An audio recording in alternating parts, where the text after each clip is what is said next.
ان دنوں کو ہم یاد کرتے ہیں جب دنیا ایسی نہیں تھی، جیسی اب ہے دنیا تب ایسی نہیں تھی۔ کیسی تھی اس وقت دنیا؟ آئیں پیچھے چلیں، پیارے محمد صلی اللہ علیہ وسلم کی جس سال پیدائش ہوتی ہے اس سے پہلے کا جو عرصہ گزرا ہے، سیدنا ابراہیم علیہ السلام کے بعد سے لے کے پیارے محمد علیہ السلام کی آمد کے درمیان کا جو عرصہ ہے کئی 100 سال کا، کیا ہوا اس میں؟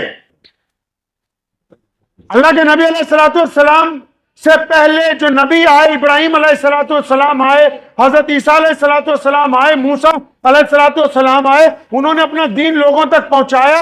ان حضرات کے جانے کے بعد، دنیا سے پردہ فرمانے کے بعد کیا ہوا؟ یہ جو دنیا کا اتہاس ہے یہ صرف اسلام کا اتہاس نہیں ہے۔ پیارے محمد علیہ السلام جب آئے دنیا میں تو حالت کیا تھی دنیا کی آپ کو پتہ ہے؟ مکہ المکرمہ میں جہاں نبی علیہ السلام پیدا ہوئے وہاں حالت یہ تھی کہ اگر کسی کے گھر میں بیٹی پیدا ہوتی تھی، کسی کے گھر میں بیٹی پیدا ہوتی تھی، یہ واقعات آپ کو اس لیے سنا رہا ہوں، آپ کوئی کام کرتے ہیں نا، کوئی مستری کوئی مکان بناتا ہے نا، کوئی مزدور کسی کھیت میں کام کرتا ہے نا، تو جب وہ لہلہاتے ہوئے باغات دکھاتا ہے نا تو مالک کو بتاتا کہ جب میں یہاں آیا تو جنگل تھا، جب میں یہاں آیا پہاڑ تھے، جب میں یہاں آیا پانی نہیں تھا، جب میں یہاں آیا جہاں جنگلی بوٹیاں اگی ہوئی تھی، یہ تو ساری میری محنت ہے جو آج تم یہاں خوبصورت پھول اور پھل دیکھتے ہو۔ اس لیے آج پہلے آپ کو اس جنگل کو دکھائیں جو محمد رسول اللہ صلی اللہ علیہ وسلم سے پہلے دنیا میں بنا ہوا تھا،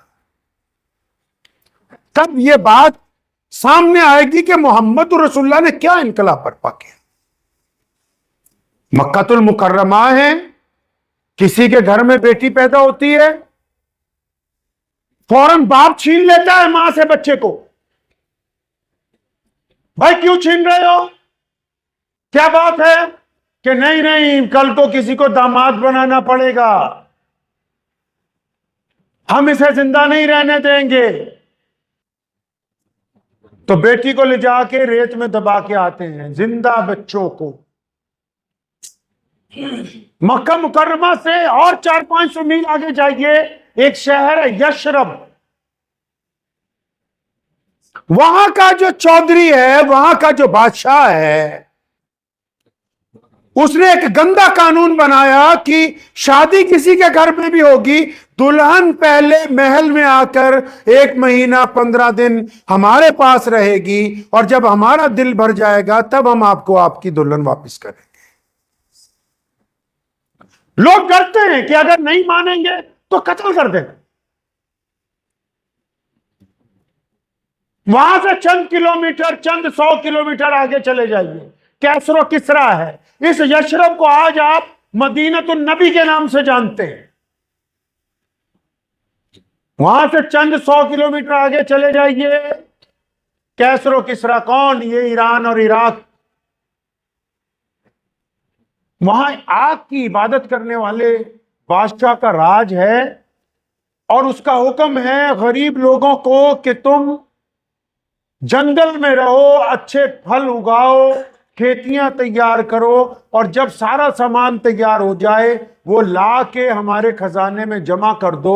تمہیں یہ حق نہیں ہے کہ تم ہمارے شہر میں آؤ، جس طرح ہم رہتے ہیں ویسے رہو، جیسے ہم کھاتے ہیں ویسے کھاؤ، جیسی عبادت گاہ میں ہم جاتے ہیں تم جاؤ۔ اگر کوئی غلطی سے آ جاتا